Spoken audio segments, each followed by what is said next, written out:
With the name of Allah, the most merciful and the gracious of all, let us formally start with our today's session with the recitation of the Holy Quranic verses. For this I will request Hafiz Usman to please come forward. أعوذ بالله من الشيطان الرجيم بسم الله الرحمن الرحيم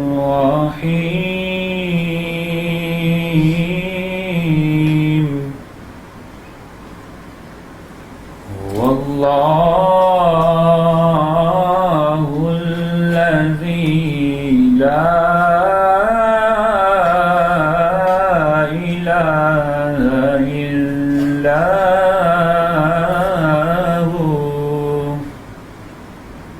عالم الغيب والشهادة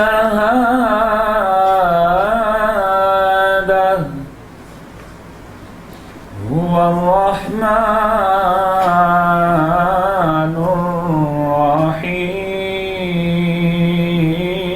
الرحيم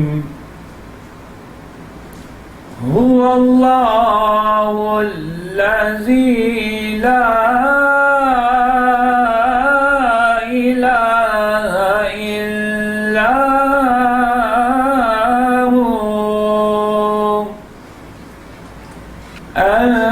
الملك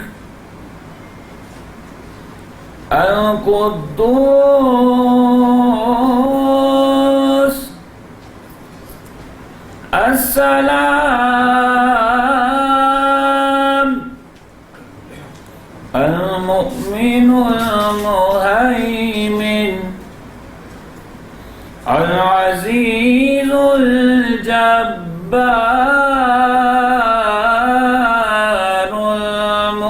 المتكبر الملك القدوس السلام المؤمن المهيمن العزيز الجبار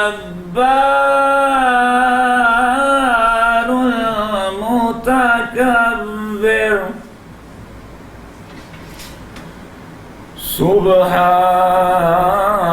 سبحان الله عما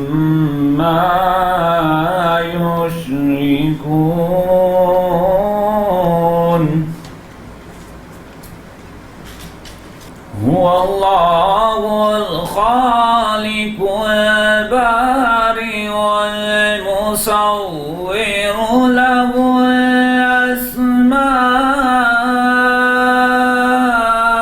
الأسماء الحسنى يسبح له ما في السماوات والأرض وهو العزيز الحكيم صدق الله العظيم وصدق رسوله النبي الكريم الأمين. Let us formally begin with. We are very pleased and honored that Dr. Muhammad Akram Sheikh is, as a chief guest, is here with us today. I would like to please welcome him to please come and come on the stage and please have a seat, sir. Dr. Muhammad Akram Sheikh is Hilal Imtiaz, former Federal Minister, Deputy Chairman, Planning Commission, held several important positions during the illustrious career. His philosophy, personality and his struggle could be best summed up by the Vision 2030 statement of Pakistan, which he penned down in 2005 as the head of the Planning Commission of Pakistan after years of in-depth study of Quaid-e-Azam Muhammad Ali Jinnah life and speeches. Our second honorable guest will be the Rector ComStats, Professor Dr. Muhammad Tabassum Afzal. To please come, sir, please have a seat. Now I would like to call upon Dr. Tahir Mumtaz Awan, in charge China Studies Center, ComSarts University, Islamabad campus. He is also a senior research fellow at the China Brand Center of Academy of Entrepreneurship at Guangzhou University. He trains Moscow School of Management, student of Shenzhen, China, and is a regular member of the Global Business Exposure Visit team of the school. Now I will request all of you to please pay respect and tribute to the Pakistan and China national anthem.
Now I would like to request our Rector, CUI, Professor Dr. Muhammad Tabassum Afzal, to please come here and to share his views and welcome our honored guests. Bismillahirrahmanirrahim. Very warm welcome at ComSarts University, Islamabad. Honorable Chief Guest, Excellency Professor Muhammad Akram Sheikh Saab, Ambassador Nagma Hashmi, Ambassador Tariq Fatmi, Ambassador Riyad Ahmad Khan, Excellencies, distinguished speakers and guests, ladies and gentlemen, Assalamu alaikum, good morning. It gives me immense pleasure to welcome you all here today. We have distinguished speakers who have worked closely with Chinese counterparts. Ladies and gentlemen, China is a trusted neighbor and a strategic partner of Pakistan. Pakistan alliance with China has withstood the test of time. We have strengthened our ties since history. We are sharing our many values and we have our cooperation in all aspects of development, which is going exponentially. In fact, there are new paradigms of this alliance, particularly international diplomacy, trade, educational, infrastructural, developmental and technological cooperation. It all has made it quite robust. These dimensions have also cemented people-to-people contact and call for a deeper understanding between the two nations. China Studies Center was established at ComSarts University, Islamabad in 2013. It has been at the forefront of supporting intellectual discourse pertaining to educational, scientific, technological, business and cultural domains of China. ComSarts University, Islamabad has been a principal benefactor from China in terms of training its human resource from top Chinese universities. We currently host the highest number of faculty members returning from Chinese universities, which are over 170 PhDs from China already.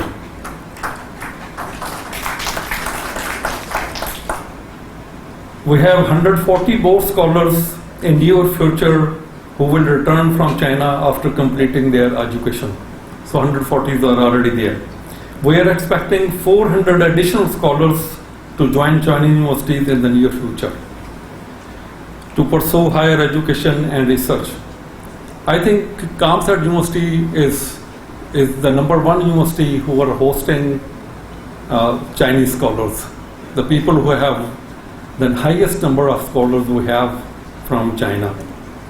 And they have good connections with their supervisors, and there is a lot of research collaborations already underway. Ladies and gentlemen, we in Pakistan greatly admire the phenomenal growth achieved by our Chinese friends in becoming a global industrial powerhouse. To consolidate its place among the leading economies, China maintained a 10% growth rate for over 20 years. In its rise to power, China sustained its reserves and attracted a huge inflow of foreign direct investment, which led to an explosive growth in exports and entrepreneurship. China has over the years acquired capacity to innovate in the cutting edge technologies and become competitive in all sectors of production, not just agriculture. China's example of moving from agricultural intensive to manufacturing intensive economy through strategic reforms provide a roadmap for all developing countries. Pakistan in particular needs to look at China's strategic interventions for driving similar economic success, and this should not just be limited to the policy reform, rather rethinking the whole social and cultural dimension as well. Ladies and gentlemen, the story of China demonstrates that dedication, ingenuity, consistency and hard work can change the destiny of a country. As we take pride in China's achievement today, we need to learn from its success. This is certainly required to harness the true potential of our partnership on the China-Pakistan Economic Corridor and other joint initiatives. At the end, I would again thank you to the panelists for joining us on this symposium. I am very confident that our students and faculty members will obtain valuable insight into Chinese perspective. I wish all the participants a fruitful symposium, and particularly would like to commend Dr. Tahir Mumtaz and his team at the China Study Center, as well as the Chinese Embassy in Islamabad, for organizing and supporting this highly useful activity. Thank you very much. Now I would like to call Dr. Tahir Mumtaz Awan, in charge China Study Center, to please come here and share a few words. Bismillahirrahmanirrahim. Thank you very much for being here. From these great minds we'll start the discussion, and the purpose we are sitting here today is to see the current situation, or it is clear from the theme also that learning from the past, planning for the future. So the first discussion, the first symposium, it's about the learning side, the first Centennial goal that the China has already achieved, and we'll be talking about what lessons to be learned for the future. The poverty reduction, it was not an easy step. It was termed as a miracle by the senior officials of China, and whenever we see this poverty reduction stage or poverty reduction efforts, they have worked hard, they have worked long, and they have achieved that Centennial goal ahead of the time. Same is the case with the second symposium that we are going to talk about after the short break. After the first panel, there will be a short break, and then we'll be talking about the second panel. That panel is planning for the future. So the strategic direction need to be aligned. The strategic direction means that we have to understand in the last 70 years how China has improved, how the infrastructure have improved, how they have developed from a very poor nation to a prosperous nation, and prosperity is what they are going to achieve.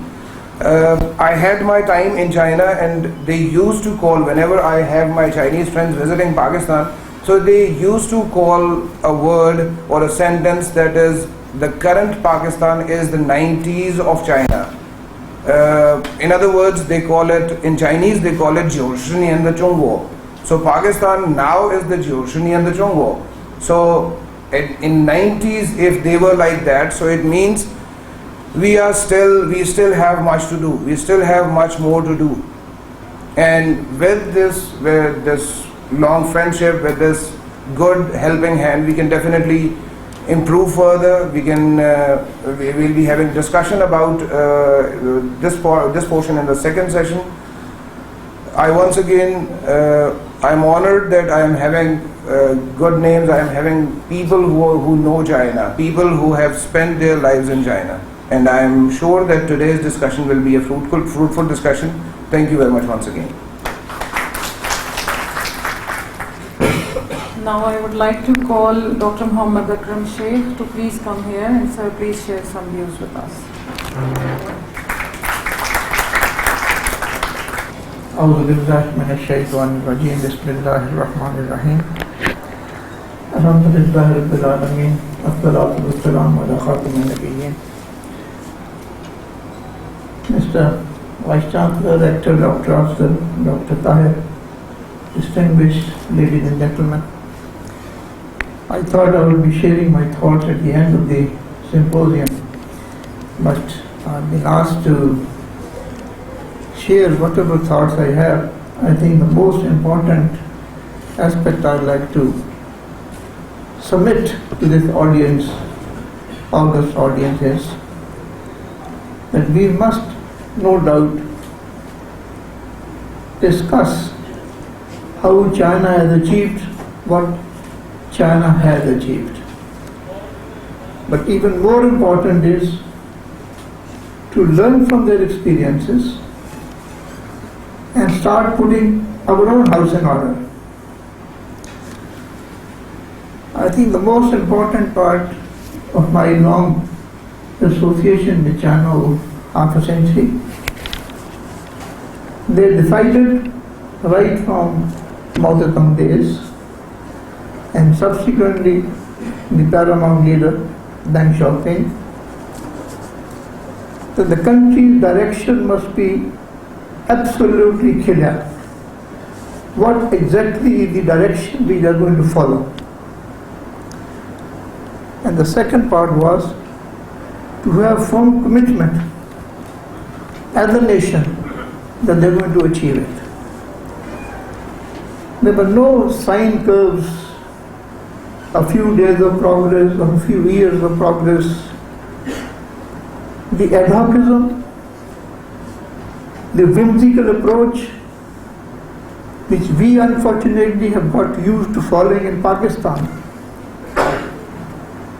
was never the case in China. To have more than 4 decades of progress, of almost 10% growth and even more, this has not happened in the entire history of humankind. And how did they achieve it? By having some very, very fundamental, basic, common sense decisions, which we as Muslims should be following in any case. But we decided to give priority to our own personal vested interests over national interests.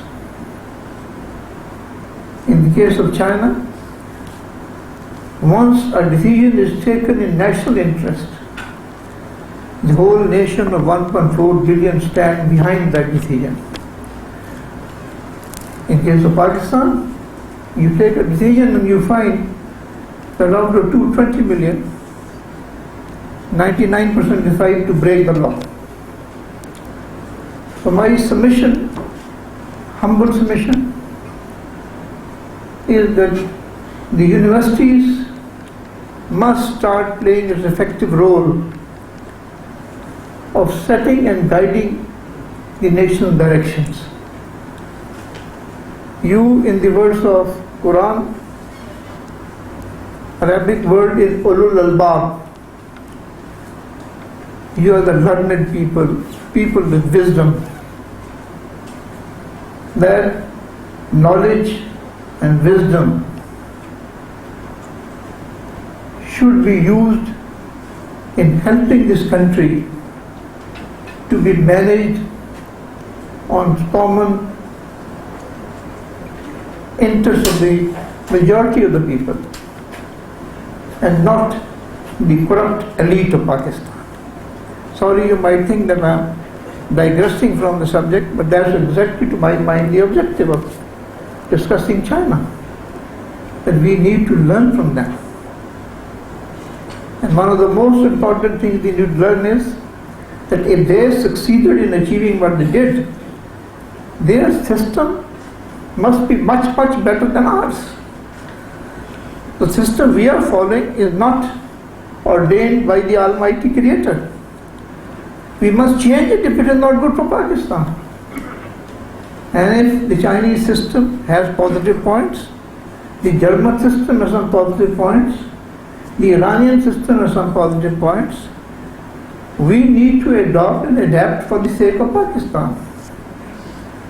I think we, the privileged people, the elites of this country, we have to start sacrificing for the sake of Pakistan and for the sake of our own future, when we will be presented before the Creator, that what the hell did we do with this poor country? Building palatial houses for ourselves and letting the poor suffer. The universities need to have their own directions put right. There is not one city of Pakistan which has saved underground water. Is any university working on it, about it? The city of Karachi is in a mess. Has any university picked up a project to put the city right? The pollution is becoming a serious problem.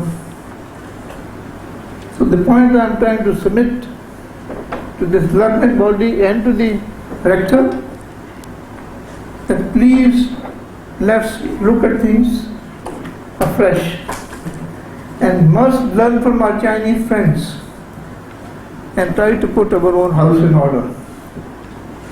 And what do they do? One particular decision I would like to share.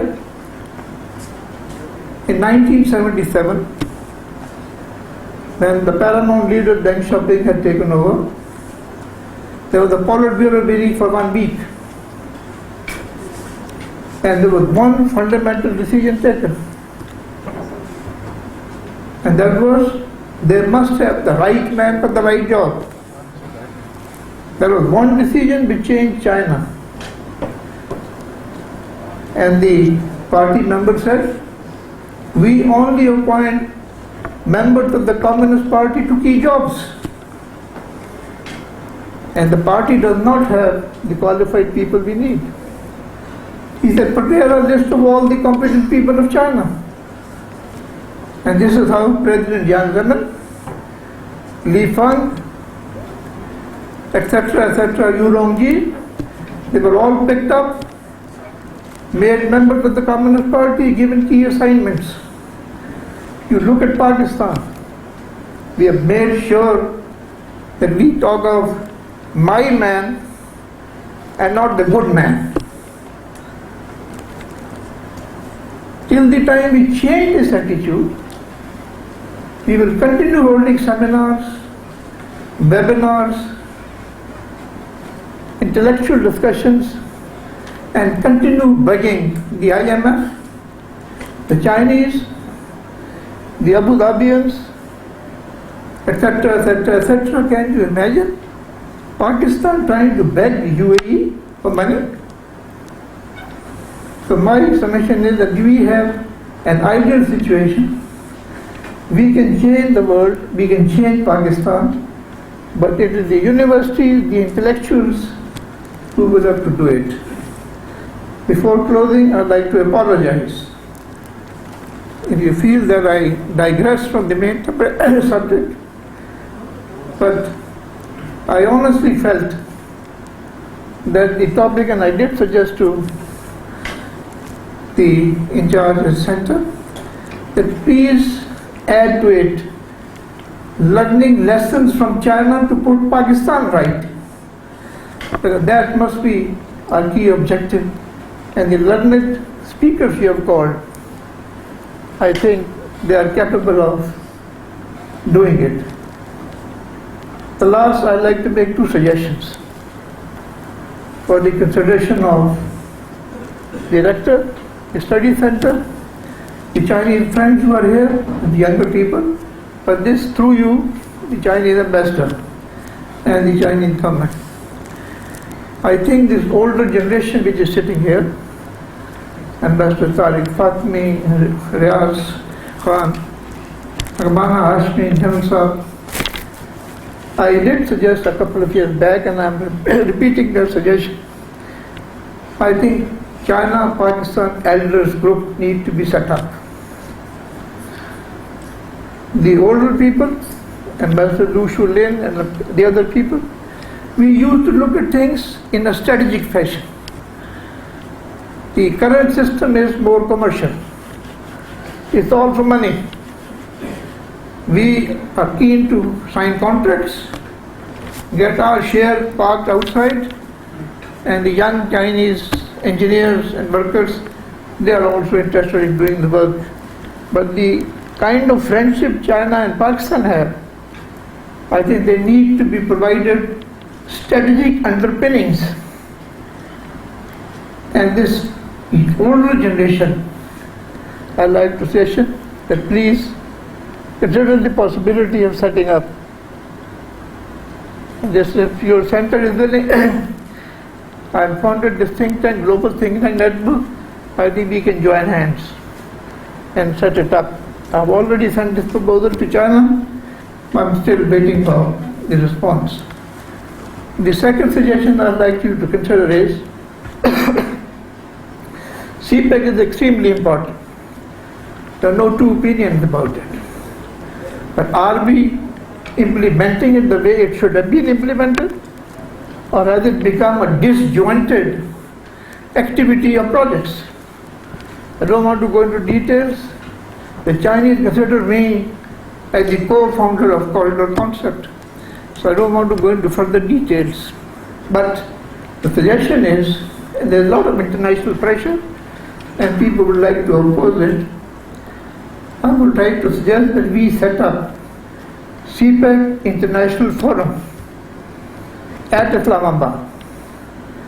And we try to hold once or twice seminars, webinars with international speakers, so that we try to tell the world that it is in the interest of everybody that the Belt and Road Initiative and CPEC are supported by everybody, and this opposition for the sake of opposition is checked. So with these two suggestions for your consideration, I'd like to thank you all for inviting me, giving me this honor, and I'd like to thank the ambassador also for saying kind words. My prayers for all of you, and my wish and humble request, let's kindly focus on Pakistan and trying to help Pakistan get on the right direction and have the right intention. Thank you very much.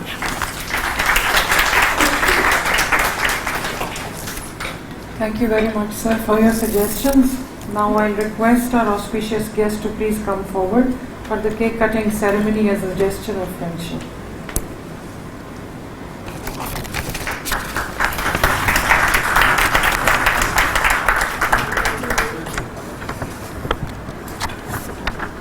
Without wasting a single moment, we will start with our session formally.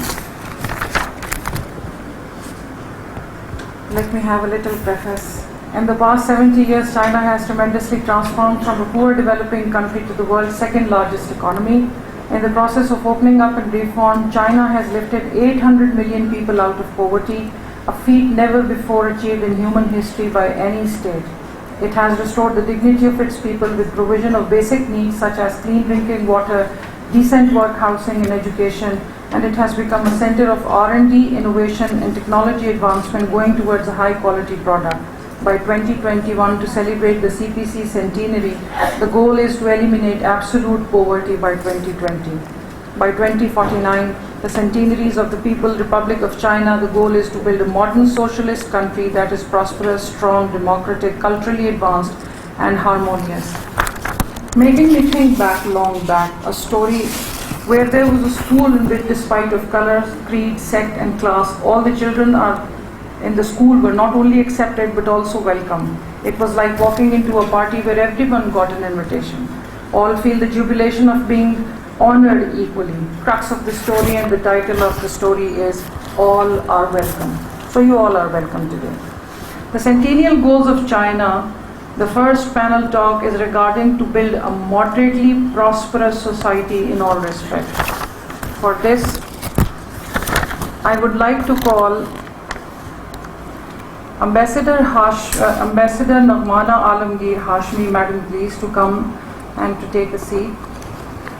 She has garnered a deep understanding of regional and international affairs and the changing geostrategic, geopolitical and economic situation of the world in her distinguished career of over 37 years in Foreign Service of Pakistan. She remained Ambassador of Pakistan to China, European Union, Belgium and Ireland. Additionally, she served as the Deputy Head of Mission in China, Denmark and Indonesia and the Second Secretary in France. At Foreign Office, she held multiple positions including Additional Foreign Secretary for America, Director General Policy Planning, Director General Public Diplomacy, Director General OIC, Director United Nations, Director International Conferences and Commonwealth, Director Economic Coordination, Director Personnel, Director Southeast Asia and Deputy Director Foreign Secretary's Office. Madam, please come and have a seat. Thank you very much. Our first discussant is Ambassador Syed Tariq Fatemi. Ambassador Syed Tariq Fatemi is an eminent foreign affairs analyst and expert on international relations and strategic issues. He is a former career ambassador who has held various diplomatic assignments in Pakistan, mission abroad including the former Soviet Union, United States, China, Jordan, Belgium, European Union and Zimbabwe. He remained in charge of defense production, foreign affairs, atomic energy programs in the office of the Prime Minister during 1997 till 1999 and later from 2013 till 17 he was the SAPM for foreign affairs to the Prime Minister. Currently he is a member of teaching faculty of Pakistan Foreign Service Academy and delivers lectures at the National Defence College, Administrative Staff College and other institutions. Sir, our pleasure. Now I would like to call upon Ambassador Riaz Muhammad Khan. He is Pakistan's first ambassador to Kazakhstan and Kyrgyzstan. He also remained ambassador to Belgium and the European Union. He also served as additional secretary in charge of international organizations and arms control issue, Director General of Afghanistan and Soviet Union, and was a spokesman for the Foreign Office. His last field assignment was ambassador of Pakistan to China. After his retirement from the Foreign Service, he spent a year as a scholar at the Woodrow Wilson Center in Washington, D.C. He also served as Pakistan envoy for back-channel diplomacy with India. He participated in all rounds of Geneva talks in Afghanistan from 82 till 88. He is an author of 2 books, and Soviet withdrawal in Afghanistan and Pakistan, conflict, extremism and resistance to modernity is his core issues. Sir, he is also the Foreign Secretary. He is also the Foreign Secretary of Pakistan, modern regrets. Sir.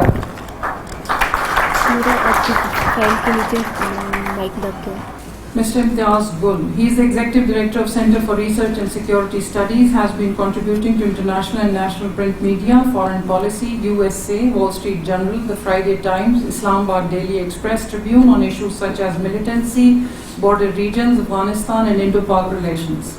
He is a consultant to Foreign Diplomatic Mission and Development Sector Organization. He is an analyst or expert on a Pakistani TV channel as well as the Doha-based Al Jazeera English Arabic satellite TV channel for his expertise in areas such as Afghanistan, tribal areas and the Kashmir militancy. Sir, our pleasure. Thank you very much. Mr. Sultan Muhammad Hali served Pakistan Air Force and retired as group captain, is a columnist, analyst and TV talk shows host. He authored 12 books on current affairs including 6 on China. His recent book is 100 Years of the CPC, published on September 22, 2021. Sir, our pleasure that you are here with us. Please join us. Our last panelist is Dr. Talat Shabir. He has a diverse experience of management, administration, public relations, advocacy, HR and media. He is a director at China-Pakistan Study Center at Institute of Strategic Studies, Islamabad, where he oversees research and advocacy on all facets of Pakistan-China relations. He has been a visiting scholar at Sigal Center for Asian Studies, George Washington University, USA, Faculty of Institute of Strategic Study, Research and Analysis, and National Defense University, NDU. He has authored 2 books titled Creating Shared Future, Pakistan-China, A Journey of Trust and Friendship, and Higher Than Karakoram, 7 Decades of Pakistan-China Partnership. Sir, we are very glad to have you here. Now I would like to share this mouthpiece to Madam Rahmana to please start with the session formally. Thank you very much. Thank you. Respected Director, Dr. Akram Sheikh, Excellencies, Ambassadors, ladies and gentlemen. After Mr. Akram Sheikh has spoken, I think there's very little left for me to say, and because of the paucity of time, I think I will keep my comments to the minimum and would allow our distinguished and eminent panelists here to share their views on how China has achieved what it has achieved, and how the rise of China, which is of course not unexpected, because for the last 200 years it was predicted that China would rise, and if China would rise, the world would shake. And that is exactly what has happened. And nowadays there is a buzzword in Pakistan, and that is the China model. People use this for everything without really understanding that, in my humble opinion, it's not a model. It is a philosophy. It's a way of thinking. It's a strategy that they developed very, very early. And at the center of this strategy is the people of China. And the so-called model for their growth, at the heart of that, the entire edifice of governance that has delivered China to where it stands today, is the smallest unit of governance, and which is the local bodies that we are very averse to.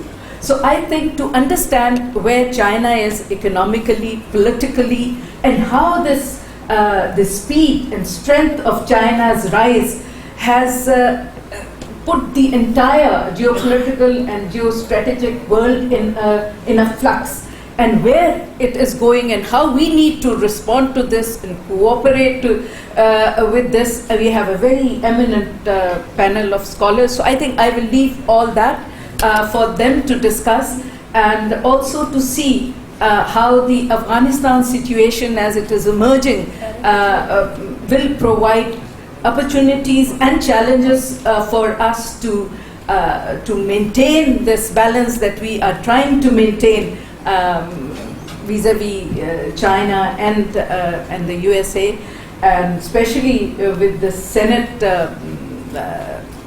resolution in the US Senate yesterday. Things are becoming complicated and déjà vu.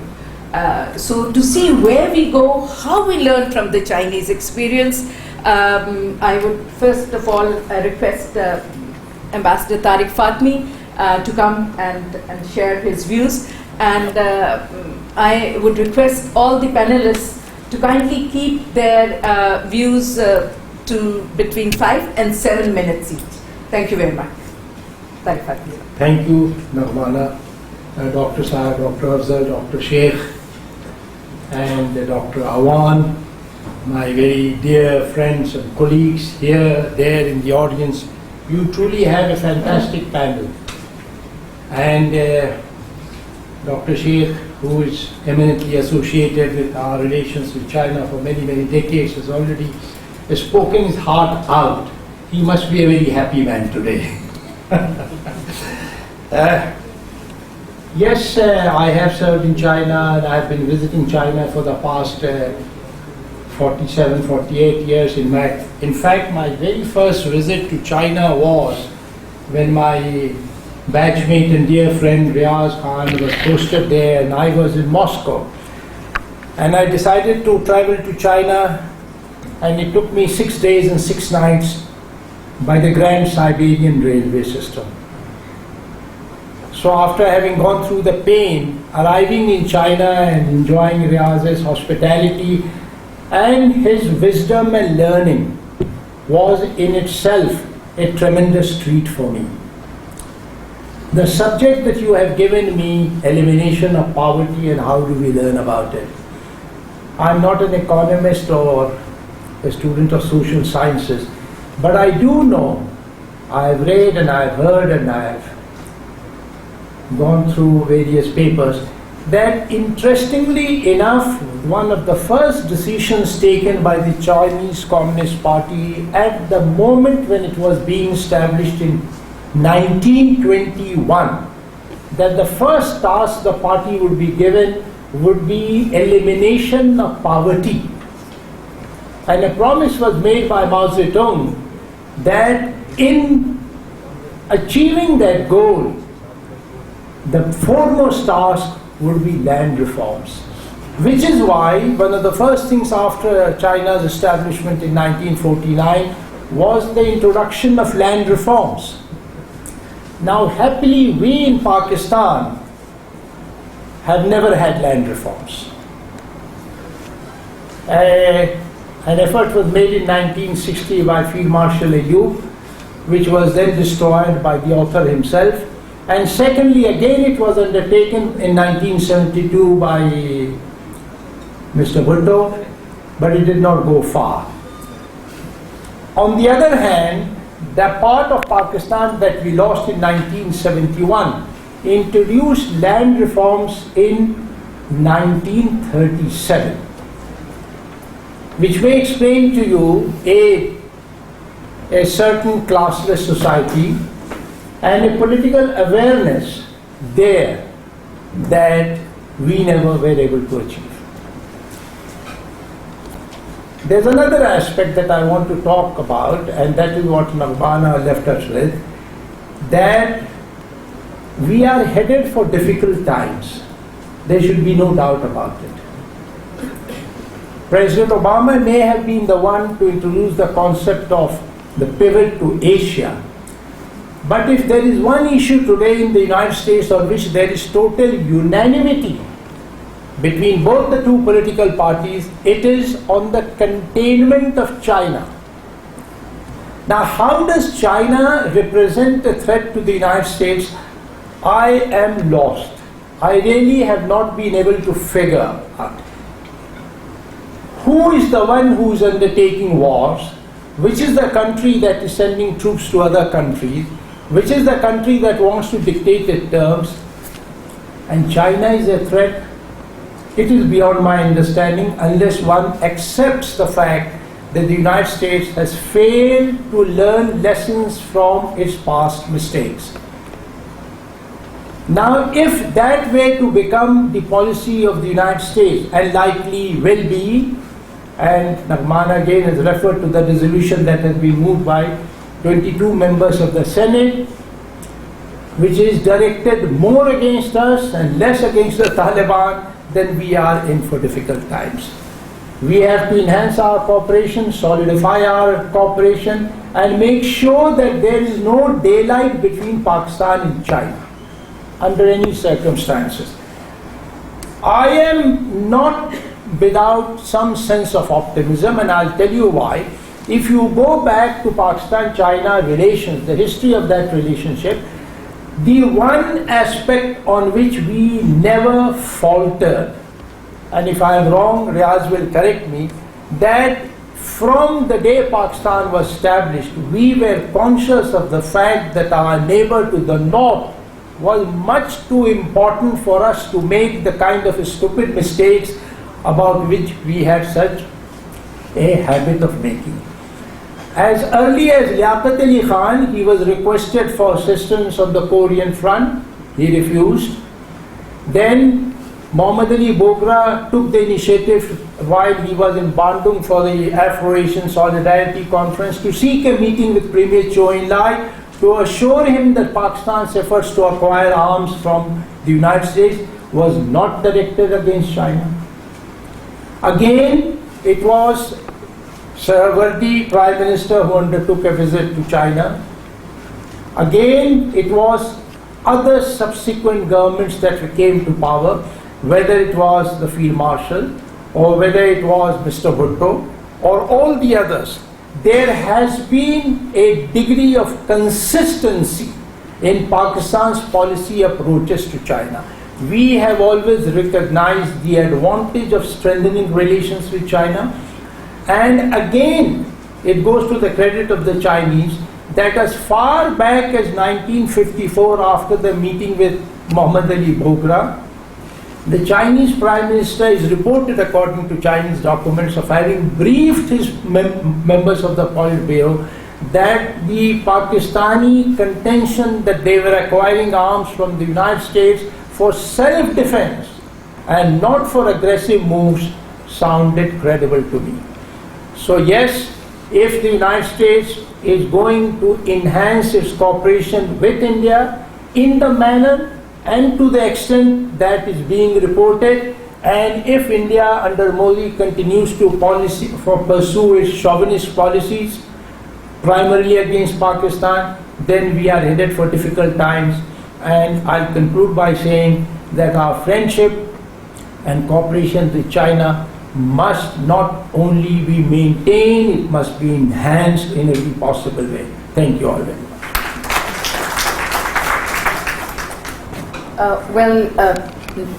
2021 is a very, very unique year, because this year we not only China is celebrating the 100 years of the establishment of the Communist Party of China, but we are also celebrating the 70 years of the establishment of diplomatic relations between Pakistan and China. And there are two other anniversaries that we are marking this year. One is the 50 years of the visit of Henry Kissinger through Pakistan to China that led to the opening up of China to the West, and eventually to China getting its rightful place in the United Nations. So we are marking that anniversary this year as well. And I feel there's a lot of discussions going on, a lot of books are being published, a lot of seminars and webinars discussing all aspects of our relationship with China, how we have achieved this, and where we are headed. But I feel as if history has made full circle. 50 years ago, we helped and became the bridge for the West to reach out to China, or for China to reach out to the West. And that changed the direction of world politics. And today, we feel that 50 years on, the world is now talking of decoupling of USA and China. We see them from their desire to become friends to now literally enemies.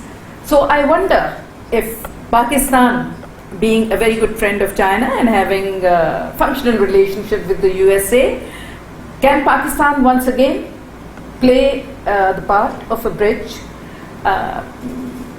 Because that is not only good for the peace and stability of this region, which is very important for us, but also for the peace and stability of the world.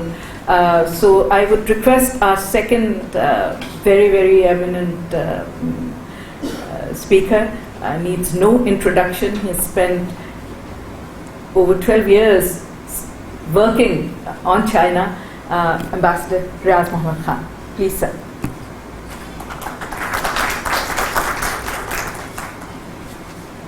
Bismillah ar-Rahman ar-Rahim. Dr. Afzal Sahib, Akram Sheikh Sahib, Dr. Mumtaz Awan Sahib, Rahmana, Fatmi Sahib, and colleagues. Well, last evening when I saw the papers, the subject was elimination of poverty. How did China do it? Can we learn some lessons from there? So instead of talking about the US-China relationship, about which you can get tons of material around, I'll try to focus on what China has done, what it has achieved. Is there something that we can learn from it? And is there a model? And I think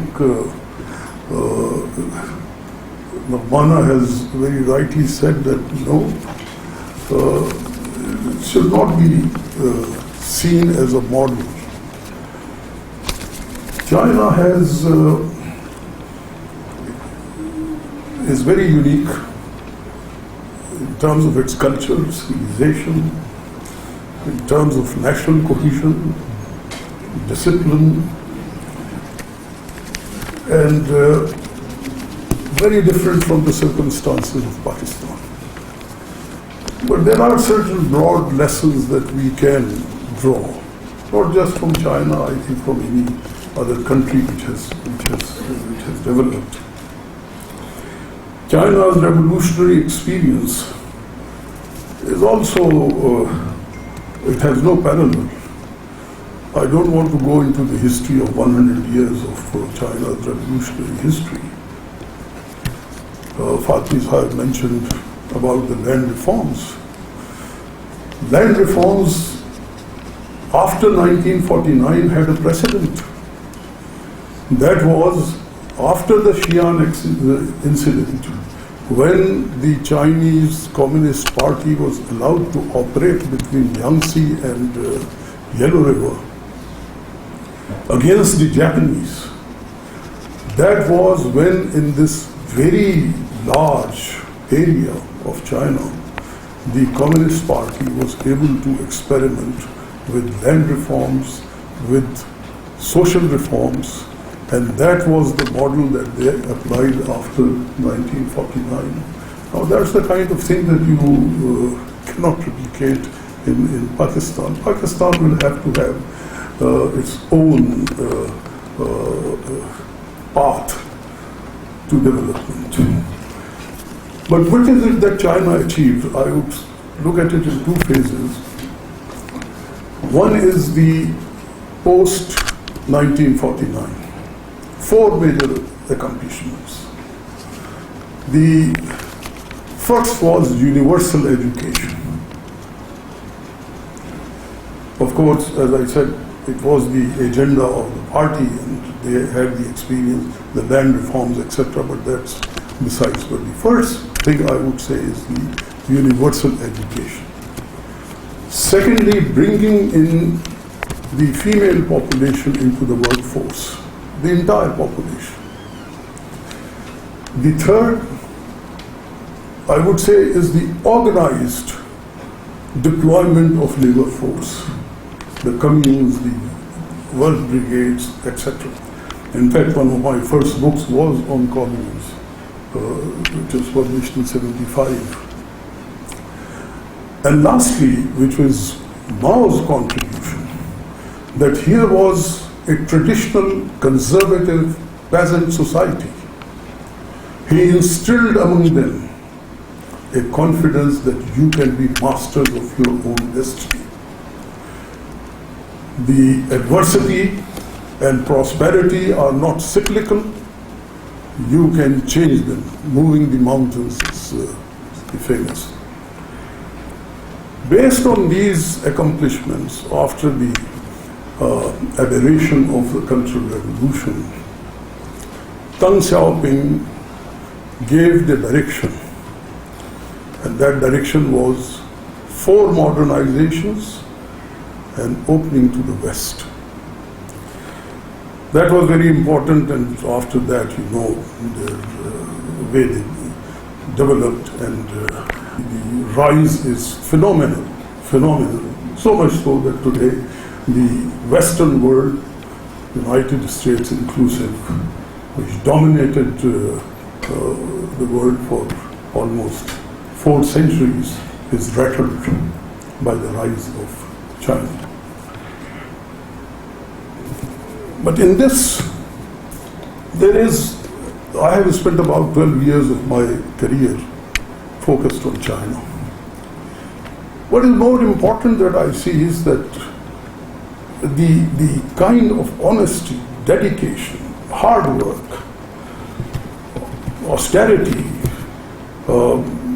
kind of scientific outlook and approach to doing things, this is quite central to whatever the Chinese have achieved. When I say scientific outlook, I'll give you just one example.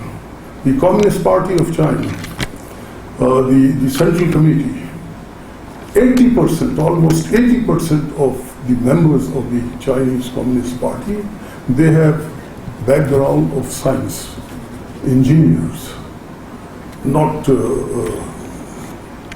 sort of professional politicians, but that kind of background. People who have that background, they carry something with them, how to do things properly. Anyway, Chinese were very focused in their approach. After this 4 modernization and opening to the West, I'll give you again an example. I went to the very large setup where aviation complex in Chengdu. It was the inaugural flight of JF-17. They were also building F-10 for their own Air Force. And it was a huge place. The workshop where they took us, it has many machines, almost each one of them half the size of this room. And I saw that on every girder, it was in cast iron, Cincinnati.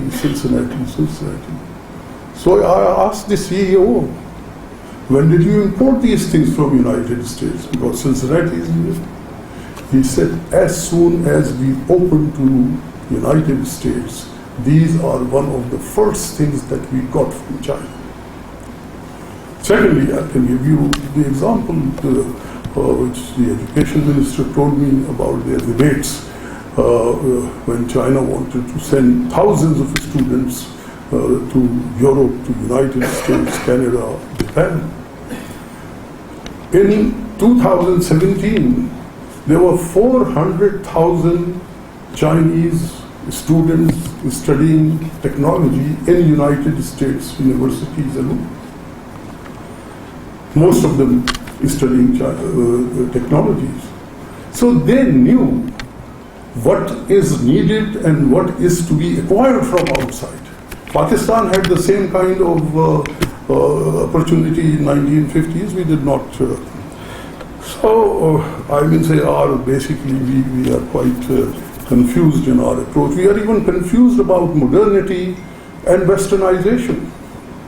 Chinese are not confused about it. They have 2 different phrases for these 2. Modernity, they say, which means the ways of today. And of course, westernization is the ways of the West. So they draw very clear distinction. Our minds are confused about these things. Anyway, how did China eradicate poverty? The answer was gainful employment. All of them were basically employed in doing something or the other. And The first, for example, deployment was very large-scale water conservancy works. They overcame the twin menace of drought and floods, and they ensured food security at that time.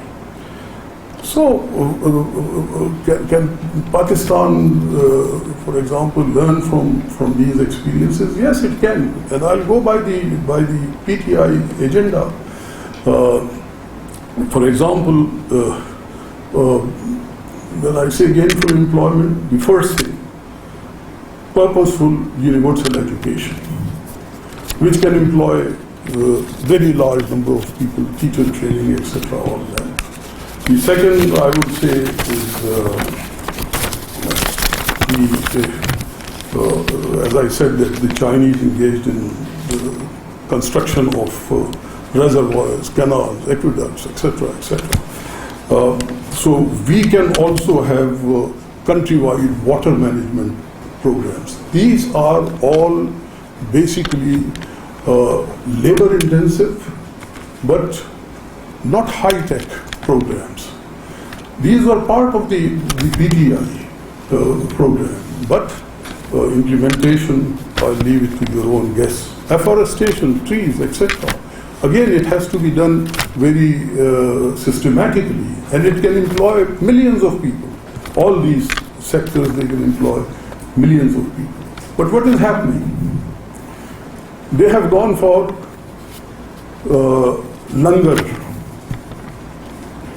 khana taqseem karna. So basically you are making people into bhikaris, but you are not letting the same people deployed for some job and give them food, give them also some money. But this is the question of approach. We have medieval approach. The Chinese, on the other hand, have a modern approach towards these things. They never gave doles to people. They always employed, even if it was overemployment in certain sectors. So employment that is well, I would finally say that we can learn a lot from China's experiences, but somehow or the other we refuse to learn these things. Take, for example, the question of special economic zones. China was the first to establish. Shenzhen was the first economic zone. And then they have scores of others. They have scores of others in other countries, in Southeast Asia, elsewhere, etc. What is the basic requirement? One window operation. We have not been able to do it now. We have been talking about it for the last 20 years or so, but we have not been able to do it. So basically, we have to have a sincerity of purpose, a direction. Lastly, I would say that there can be no doubt, should be no doubt, that China is the mainstay of our foreign relations, because that is the only source of advanced technology, of surplus capital for investments, and it's a good friend, which has been proven by the last history of the last 6 decades. Yes, there are things for Pakistan which are great challenges. One is, of course, stability in Afghanistan. If Afghanistan stabilizes, and we hope that along with China and Russia and others, we are able to do something over there, then there would be many opportunities. Trade corridors, energy corridors, etc., etc. But the other thing is our internal challenge, and that is the fanaticism and religious militancy which has grown in this country and which has literally eating the vitals of this country. And that is something that we all in the universities, elsewhere, we have to address. Thank you very much. Thank you very much, sir, for sharing your thoughts and for sharing your insight into how China made it. Now I would request our next panelist, Mr. Mumtaz Awan, who is a journalist, and he has recently written a book on China, which, in fact, the book launch is today, and I've had the honor of reading the manuscript. So, without saying anything, I would request Mr. Mumtaz Awan to come and share his findings about China and his experience himself.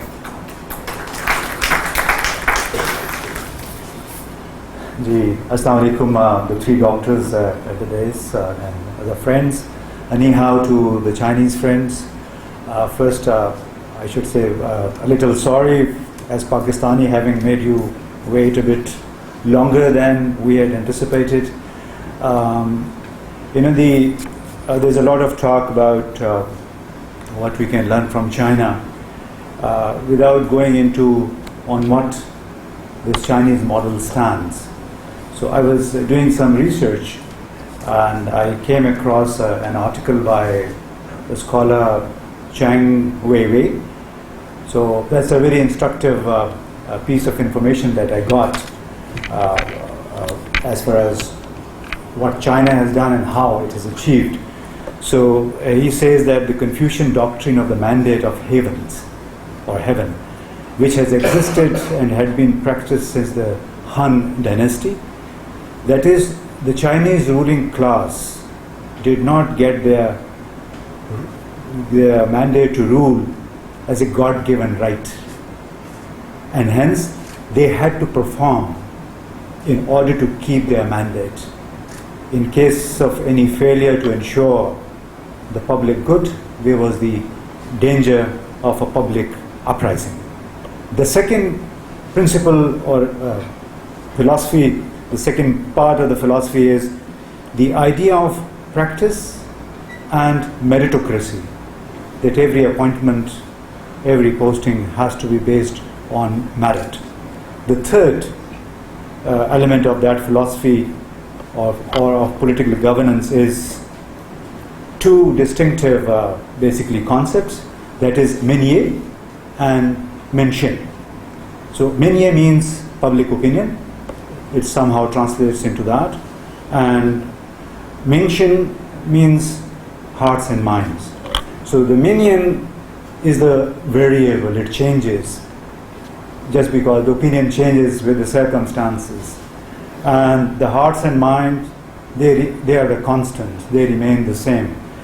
So the basic philosophy is to win the hearts and minds of the people so that their opinion only gets better in favor of the rulers.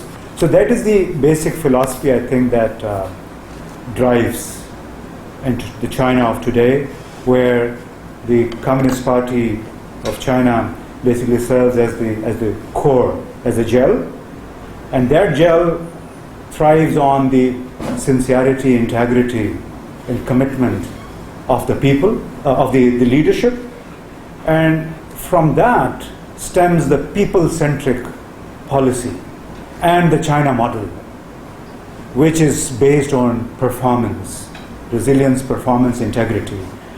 And that's why I would say that what we can learn from China, perhaps we have to learn to value time in the first place. We have to learn from China to drop unnecessary protocols which cause delays in execution of projects. One example is, Riyaz Saab, I think, also spoke at length on these issues. One comparison I would like to draw is about Shenzhen and Gwadar. Shenzhen kicked off as a special economic zone, was declared as a special economic zone in 1979. And ever since, it has the commitment of the leadership, once they had taken a decision under Deng Xiaoping, so that commitment has propelled Shenzhen into one of the top hubs of electronics, of industry, high-tech, artificial intelligence. And I remember in 2014 or 15, I think, we were passing through a crossing of Shenzhen, and one of the foreign ministry officials who was accompanying our delegation We stopped at a red light, and he said, just pointing to the skyscrapers, and he said, our leader wants Gowada to be like Shenzhen. And I was so happy. And then, all these MOUs and this big game changer thing, etc., in the last government happened. And I look at Gowada, it urgently needed power, electricity. That power plant probably was only groundbreaking ceremony has taken place, hasn't taken off. 6 years have passed. So this is the difference between China and Pakistan. We talk a lot, but we don't walk the talk. So this is what our leaders have to learn, and we have to learn more consistency, I think, for the sake of the system, for the sake of governance, not for the pleasure of our leaders. So this is what we have to learn, and also experience. Actually, before becoming the President and Secretary General of the Communist Party, President Xi Jinping, he had led 3 provinces. He had that basic administrative experience. So he did not say that I am the ruling party, we are the ruling family. There is nothing like that. And in fact, when I visited a small town where he had spent 7 years of his life, of childhood, at age 15, he was sent to a village somewhere in Yan'an, I guess, you can correct me. And there, he spent 7 years because he was intelligent, had a vision. So he guided that small village into collectives, into doing a lot of stuff that the villagers could not envision before that. So he entered that village at age 15, left that village at 21. So he had all that basic experience, unlike our leaders, unfortunately, who really have to learn a lot. And we as Pakistanis actually have to learn a lot. We cannot replicate perhaps the Chinese model. It's one party. We have multiple parties, but perhaps there are other traits we can learn from the Chinese. Thank you very much.